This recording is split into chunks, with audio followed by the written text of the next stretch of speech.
Hi friends, तो अब हमने इनिसेट नवंबर के लिए टोटल 200 टॉपिक्स पढ़ने हैं जो कि बहुत इंपॉर्टेंट है। ठीक है, तो सबसे पहले GLUT4 रिसेप्टर, ये किस किस ऑर्गन में होता है? हार्ट, स्केलेटल मसल और एडिपोज टिश्यू। ठीक है, हार्ट, स्केलेटल और एडिपोज टिश्यू। और इसमें क्या होता है? GLUT4 में इंसुलिन स्टिमुलेटेड ग्लूकोज अपटेक होता है। ठीक है, तो अगर इंसुलिन कम हो जाएगा तो इन 3 ऑर्गन्स में ग्लूकोज अपटेक भी कम होगा, हार्ट, स्केलेटल मसल और एडिपोज टिश्यू। ठीक है, उसके बाद आते हैं हम केरेटोप्लास्टी पे। केरेटोप्लास्टी में स्टोरेज मीडियम क्या होता है? MK medium. और सूचर मटेरियल कौन सा होता है? 10O nylon. ठीक है, अब आते हैं डॉग्स ईयर रिपेयर में। ये फोटो आपने देखनी है। ठीक है, इसको जैसे इन्होंने पहले ऐसे स्किन फ्लैप को उठाया, फिर उसको इंसाइज करके खोल दिया, ट्रायंगुलर शेप बन गई, फिर उसको ऐसे निकाल के ऐसे सूचर कर दिया और इतना बन गया। ये होता है डॉग्स ईयर करेक्शन। ये डायग्राम एक इम्पॉर्टेंट है। ठीक है, क्या होता है? It refers to a pucker or folded deformity at the end of a wound or incision often occurring after elliptical excisions or closures under tension. The approach use to correct a dog's ear involves triangular excision and reapproximation to flatten the skin and ensure a smooth closure. ठीक है, उसके बाद हम आ जाते हैं intra nuclear ऑप्थेल्मोप्लेजिया पे, जिसको हम बोलते हैं MLF लीजन। ठीक है, MLF लीजन ऑन। अच्छा, अब इस डायग्राम में वो राइट साइड पे, ये राइट आई है और ये लेफ़्ट आई है। ठीक है, अब ये देखो, अगर तो बेस लाइन विजन है वो ठीक है, अगर हमने इधर राइट साइड की तरफ देखा तो भी ठीक है, पर जब हम लेफ़्ट साइड पे देखते हैं तो राइट आई जो है वो लेफ़्ट साइड पे देख नहीं पाती। अब ये इस साइड का इंटरन्यूक्लियर ऑप्थेल्मोप्लेजिया यानी MLF लीजन हो गया। क्या होता है? Eye on the side of MLF lesion है ना, ये कांट टर्न इनवर्ड्स, एडक्ट नहीं कर सकती fully when attempting to look horizontally away from the lesion. ठीक है, तो मतलब राइट साइड का MLF लीजन हो गया है। फिर उसके बाद आ जाता है, अच्छा, जो ऑर्बिट है उसकी सेंसरी सप्लाई कौन करती है? Trigeminal nerve, cranial nerve 5। अब उसके बाद आ जाते हैं हम recognised cause of recurrent renal stone formation क्या क्या होता है? Hyperoxaluria, hypercalciuria, hyperuricosuria. ठीक है, बट हाइपर सिट्रेट यूरिया इसका आंसर नहीं हो सकता। ठीक है, उसके बाद आ जाते हैं conditions that require cochlear implant. 2 conditions, कौन सी? कंजेनाइटल डेफनेस और ऑटोटॉक्सिसिटी।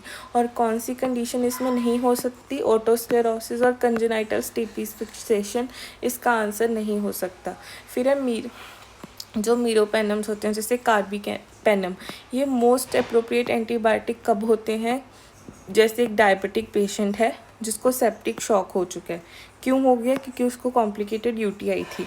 ठीक है, और उसको हमने ब्रॉड स्पेक्ट्रम कवरेज देनी है। ठीक है, इंक्लूडिंग ESBL प्रोड्यूसिंग ऑर्गेनिजम्स, तो हम उसको मीरोपेनम देते हैं यानी कार्बिपेनम। फिर आ जाते हैं हम प्रोकैल्सिटोनिन पे। इसका क्या काम होता है? ये हमें गाइड करता है duration of antibiotic therapy check करने में बाय इसकी सीरियल मेजरमेंट्स। ठीक है, इसको स्टॉप कर देना होता है जब प्रोकैल्सिटोनिन की वैल्यू लेस देन 0.25 से लेके 0.5 नैनोग्राम पर ml हो जाए, तब इसको बंद कर देना होता है। ठीक है, यहाँ अगर ये 80 to 90% से डिक्रीज़ कर जाए फ्रॉम पीक वैल्यू तो भी। ठीक है, स्पेशली कब? इन ICU सेटिंग्स, जैसे जब वेंटिलेटर एक्वायर्ड निमोनिया हो जाता है। फिर आ जाते हैं हम CBNAT पे। CBNAT एक रिकमेंडेड डायग्नोस्टिक टेस्ट है for spinal TB according to WHO। ठीक है, फिर देखो, क्रॉनिक लिम्ब इस्कीमिया पेशेंट है, उसमें एंकल ब्रेकियल इंडेक्स अगर 0.3 से कम हो गया तो वो गैंग्रीन इंडिकेट करे कि इमिनेंट है। ठीक है, फिर स्टेटमेंट्स हैं कुछ जो ट्रू हैं। Cannabis causes minimal physical withdrawal symptoms. ठीक है, फिजिकल विड्रॉल सिम्टम्स इसके मिनिमल होते हैं। फिर ओपियोइड विदड्रॉल में रेयरली कॉज डेथ। ठीक है, उसके विड्रॉल से डेथ नहीं होती। बुप्रीनॉर्फिन जो होती है वो ओपियोइड विड्रॉल की ट्रीटमेंट में यूज़ करते हैं। और फ्लूमाजिनिल जो होती है वो एक बेंजोडाइजेपिन रिसेप्टर एंटेगनिस्ट है, इसलिए एंटीडोट होती है फॉर बेंजोडाइजेपिन ओवरडोज। पर एक ये स्टेटमेंट फॉल्स है कि इसको हम अल्कोहल डिपेंडेंस की ट्रीटमेंट में यूज़ करते हैं। नहीं, हम ऐसा नहीं करते। फिर जो सेंटाइल्स और क्वार्टाइल्स होते हैं वो क्या रिप्रेजेंट करते हैं? Measures of position. Lumbar puncture, lumbar puncture क्या होता है? पोस्ट ड्यूरल। देखिए, अब लंबर पंक्चर में क्या होता है? अच्छा, लंबर पंक्चर की स्टेटमेंट्स। पोस्ट ड्यूरल पंक्चर हेडेक जो होता है वो कॉमनली किस में सीन होता है? वो कॉमनली देखा जाता है यंग फीमेल्स में, ठीक है। Post ड्यूरल puncture headache commonly seen in young females. Meningitis जो है वो not a common complication of lumbar puncture, ठीक है। और लंबर पंक्चर को जो हम करते हैं सब एराकनॉइड हेमरेज वाले पेशेंट्स में, वो तभी करना है ना अगर उसका एनसीसीटी नॉर्मल है, और ये सेफ़ नहीं होता है थ्रोम्बोसाइटोपिनिया में अगर वो 10,000 से कम काउंट है। फिर थैलिडोमाइड के बारे में, इसको हम यूज़ करते हैं in the treatment of multiple myeloma. Type 2 lepra reaction ENL में भी ये टेरेटोजेनिक होती है, और ये एक anti inflammatory cytokine mediating modulating drug है जो एंग्जियोलिटिक एंटी एमेटिक प्रॉपर्टीज़ होती हैं, ठीक है। पर ये एंटी मेटाबोलाइट नहीं है और इसको इम्यूनोसप्रेसेंट की तरह भी नहीं यूज़ करते हैं। जीन पूल क्या होता है? All the alleles in a population, ठीक है।